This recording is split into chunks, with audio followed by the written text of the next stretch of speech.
Well, good morning. I am very happy to be here. As you can tell, this morning we are going to be talking about hope. And I heard the song that was just sung. It's a song by the Dixie Chicks. I heard this song a couple months ago, and it became an anthem for me. I'm the pastor of outreach at St. Luke's, and part of my job is I have to face some difficult situations that can seem quite hopeless at times. And recently I found out that there are the 4 elementaries that are right around our church have a 75% rate of students who are on free and reduced lunch. That comes out to be about 2,200 students. 2,200 students a stone's throw distance from the church whose family do not have the resources to buy them lunch. This became an amazing statistic for me. It literally was a game changer.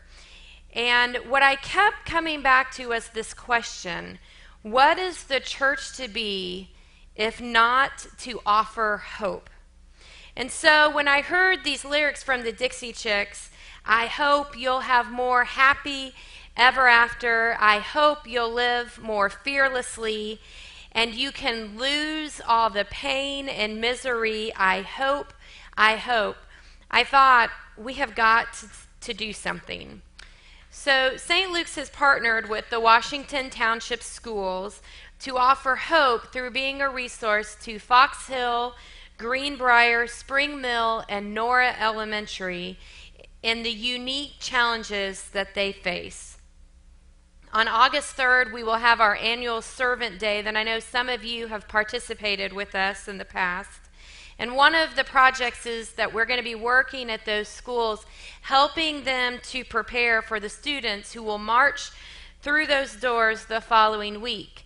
And then the next day, on August 4th, we're going to be welcoming those families in to our church where they will be able to receive a free haircut, a backpack full of the school supplies they need to get started, a pair of shoes. We're going to have a meal, a lot of celebrations, music. They're going to all be able to pick out some clothing that we've been having donated to us. They're even going to be able to go home with a book. Now that was shocking to me that all of the principals said if you can get books into their hands, that would be great, because a lot of these kids don't even have one book. So we are going to be handing out hope through backpacks, and we hope that some of you or all of you will feel like you'd like to join us on that day on August 3rd or August 4th, and you can sign up on our website to be able to participate in those activities.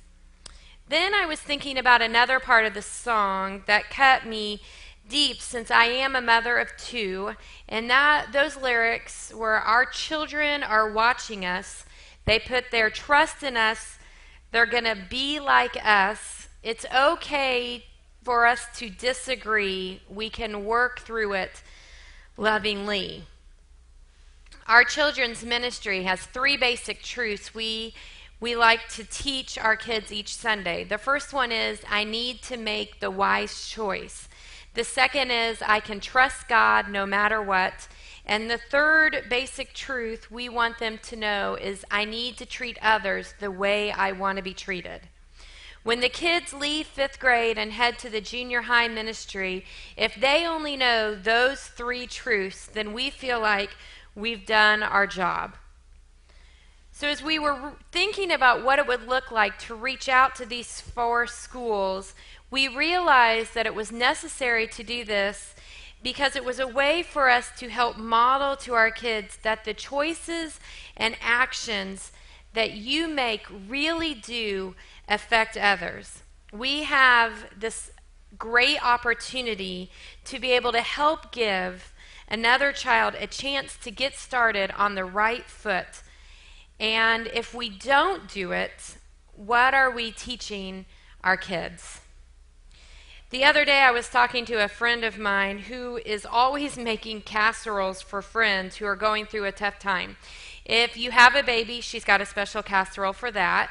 If you lose your job, she's got a casserole. If you have a fight with your partner, there will be a casserole coming.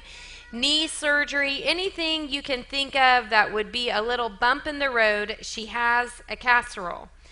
And her daughter commented one day, "How come we never get any of those casseroles at our house? Do we have to get sick first or have something drastic happen to us?" And she was talking to me about this because she was mortified that her kids were noticing this, that they were never getting the casseroles. And I said, "Don't be mortified. This is a great thing. This means that your kids notice that their mom is serving others first, and that through your casseroles, through all those calories you're mixing together, you're offering some hope, and you're offering your friends compassion." Paul's words of encouragement that he shares in the book of Romans in the 5th chapter remind us that patience is necessary to see hope come alive in tough circumstances. Receiving hope can be a journey for some. Notice that Paul starts with suffering. None of us, not one of us, are free from suffering. But we are not stuck in a state of suffering forever. Suffering, Paul says, produces endurance, and endurance produces character, and character produces hope, and hope does not disappoint. It is through suffering we realize that we are built to endure hard times. God teaches us to be strong and resourceful during times of trials. The toughness creates character for us, then teaches us that we can move forward and begin to understand that hope can and does live in us. For me, most times I can find hope in the children that surround me. Meet this cute little boy, Wakia. I met him recently when I was on a work trip to the Rosebud Reservation in South Dakota. His name means light because on the night that he was born, there was an enormous lightning storm that wiped out the electricity, and they had to finish the delivery by using the light from the lightning storm coming in through the window. As you can imagine, the Lakota people living on the reservation have a very difficult life. This was my first trip to Rosebud. I have been on a lot of work trips in my life. I lived in Haiti for 2 years, and this was by far the most difficult trip for me. As you enter onto the reservation, you can't help but feel like you have entered a land of broken dreams. People seem to walk around with little or no expressions. This could be due to the 80% unemployment rate on the reservation, or the fact that the average gross spending per capita is $8,000 compared to that of $36,000 in the rest of the country. In the midst of the beautiful landscape, there is a deep sadness and brokenness that a few weeks after I have returned, I'm still struggling to wrap my head around it. It was, to say the least, very bleak. However, remember, Paul tells us that hope does not disappoint. So I kept looking for hope anywhere and everywhere that I could possibly find it. And finally, on the second to last day, I met a man named Brian. While talking to him, I felt Paul's words coming to life. Brian's little boy was Wakia. And as you can see in cute little Wakia, he is a walking example of joy and hope. Looking at his face, you could see the possibilities beaming from his eyes. His dad was speaking Lakota to him, so we asked Brian which community on the reservation he had grew up. And he surprised us and said he actually didn't grow up on the reservation, that he was from Chicago, which was pretty strange to hear a man speaking the indigenous language and then find out that he didn't move to the reservation until his late teens. He shared with us that his father was Lakota, but was moved from foster family to foster family off the reservation. And in each one of those families, he was abused regularly. Somehow the tribe was able to intercede on his behalf.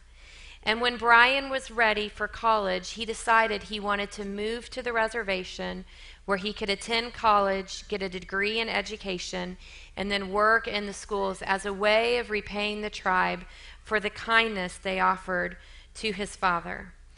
Now Brian is a first grade teacher. He has been awarded Teacher of the Year in the past. He teaches his students their Lakota heritage that so many of the families on the reservation have given up repeating. He helps them be proud of who they are. He invests in their lives. He gives them hope. And as I listened to him share his story, I felt some of my anxieties for these people begin to wash away, and I felt hope sneak up on me. All was not lost. Those lyrics I heard in the back of my mind, our children are watching us. They put their trust in us. I hope. At that moment, I was thankful for the education I received on the reservation, a place where, to me, hope seemed to hide at times. And yet I could see it as I worked with some of the Lakota people like Ray, who each day opened the door to the warm welcome which served 250 people a warm meal, a way of receiving hope. And I was thankful to meet men like Bill, who leads groups throughout the summer who patch roofs and fix plumbing so that winters can be more bearable. I was so thankful to meet Russell, the white man, as they call him, who moved to the reservation 9 years ago so that he could help offer small doses of hope each day. So where is the hope you have to offer today? What can you dig deep to find so that you will make a difference in someone's life? We all face trials, and we all feel the weight of the world at times.